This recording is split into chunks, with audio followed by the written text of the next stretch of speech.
Well, police sources are now talking about up to 12 arrests after raids at various departments in the Catalan government, including in particular the economy and tax department.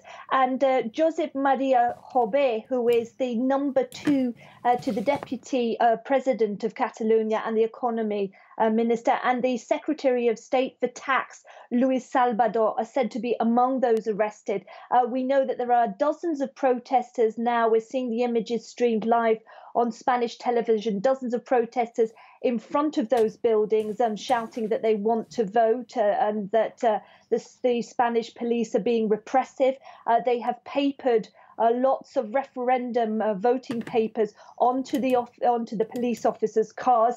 And we know that Carles Puigdemont, the Prime Minister, the President of Catalonia, is holding an extraordinary meeting today in relation to these arrests. We've also seen the subject brought up in the Spanish Parliament, where the two parties that are in the Together for Yes coalition in Catalonia, they have stormed out of the Spanish Parliament, saying that this is disgraceful.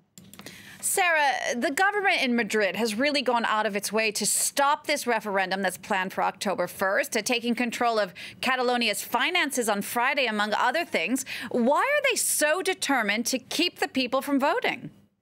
Well, the Spanish Prime Minister's position, Mariano Rajoy, is that the 1978 constitution doesn't allow one region to hold a referendum to break away from the rest of Spain, that the country is indivisible, and that if anything, all Spaniards should be able to vote in any referendum.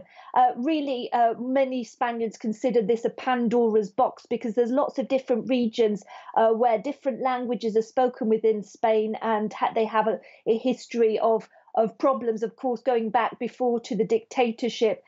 So there's Galicia, there is the Basque region, there is Catalonia. And many Spaniards think that once you start one region voting for breaking away, the rest could follow, and it could break up what has been a peaceful 40 years ever since the dictator Francisco Franco died in the late 70s.